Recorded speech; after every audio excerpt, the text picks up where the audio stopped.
Okay, we are about to test a AFB Carter 500 CFM, no choke. This is, when this carburetor was designed and put on an engine with 2.4s, this was called the slave carburetor. Of course, being politically correct, we can't say slave carburetor anymore, so we have to say this is the secondary unit. We're going to start this up. I'm going to give you some education about carburetors. Disperse the old donut shop, eBay forum, online forum about carburetors of these phony baloney people that sell them, and they want you to tell them the size of the cam, the rear end in the car, the transmission, the weight of the car, and all that to make a car. That is all bull. That is stupid. The only thing you need to be concerned about with a carburetor is, what do you want it to do? You want to get the maximum horsepower out of a carburetor? Well, then we have found from experimenting with these things for years, like since back in the 50s, we have found out that the more carburation you can put on top of an engine, the more horsepower you can produce, as long as you're keeping the engine is consuming the fuel you're putting through it. Most of them are under-carbureted. Now, this one here is 500, and we get these phony baloney say, well, you know, I really wanted 400 because, you know, 500, two of them is 1,000, I can't afford, that's too much and all this and that. However, on our 6-cylinder race car, we run a 1250 Dominator on a V6 engine. Now, I'm going to start this up. You're going to hear the fan come on. That's a cooling fan, the fuel pump. Now, I just want you to think about something logical. This equipment right here goes down and it hooks to the exhaust system. These here hook to the electrical system. We have other gadgets that's hooked on here. And this is going to measure the air to fuel ratio coming out. Same thing that they measure when they take your car to the emission station. They stick it up in the tailpipe or they hook it up there some way, somehow, so that it's measuring the gases coming out. That thing, when they stick it up that tailpipe, does not know what rear end you got, what your camshaft is, what size carburetor you have, how much you weigh, how much your mother-in-law gave you for Christmas last year, what size of shoes. It measures one thing, the product, the final product coming out that exhaust system into the air, the ratio of air to fuel and other pollutants. It doesn't make any difference if your valves is that big around or that big around. It's still the same. We're also going to check fuel pump pressure, which is the biggest killer on modern day carburetor usage. These carburetors will only take about 3 pounds. Why? Because you got oxygenated fuel. That's covered in another video that we do.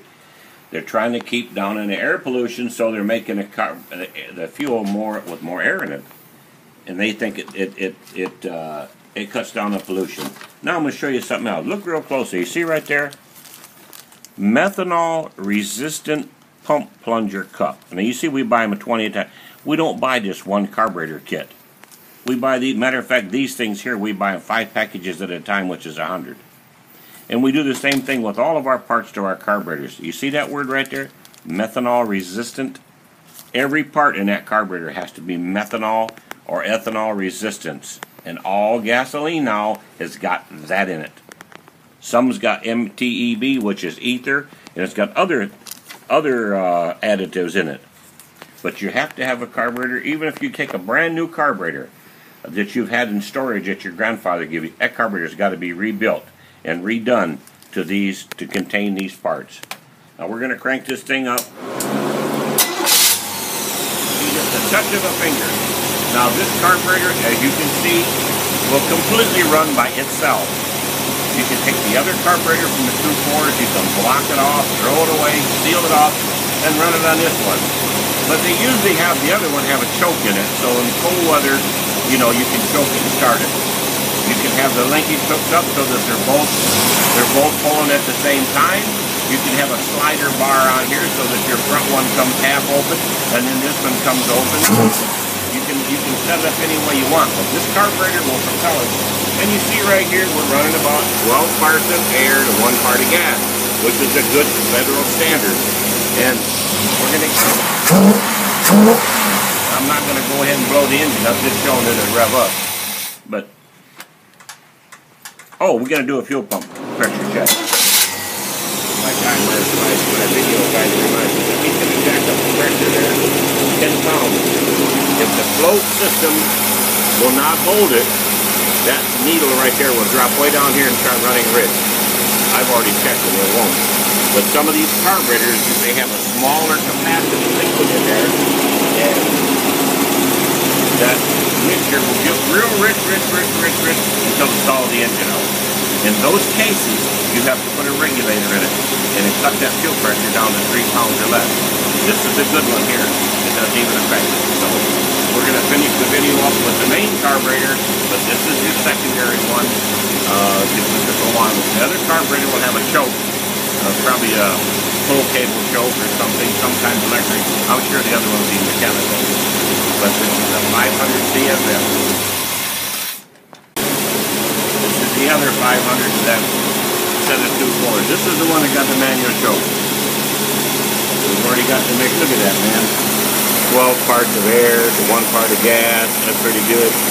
You can adjust these mixture screws to try to get the most RPM out of it, and it'll come out pretty close. Unless you've got maybe $50,000 or $100,000 you want to spend on all this equipment, or go take it to somebody's got it. But anyway, we got it. This is your main carburetor.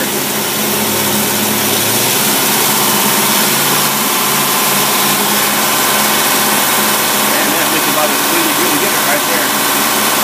So kick up the fuel pump pressure and let's see how that goes.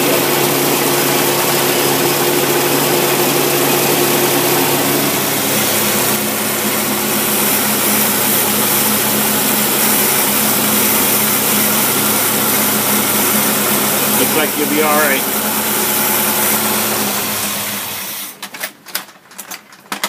What'd you try and do?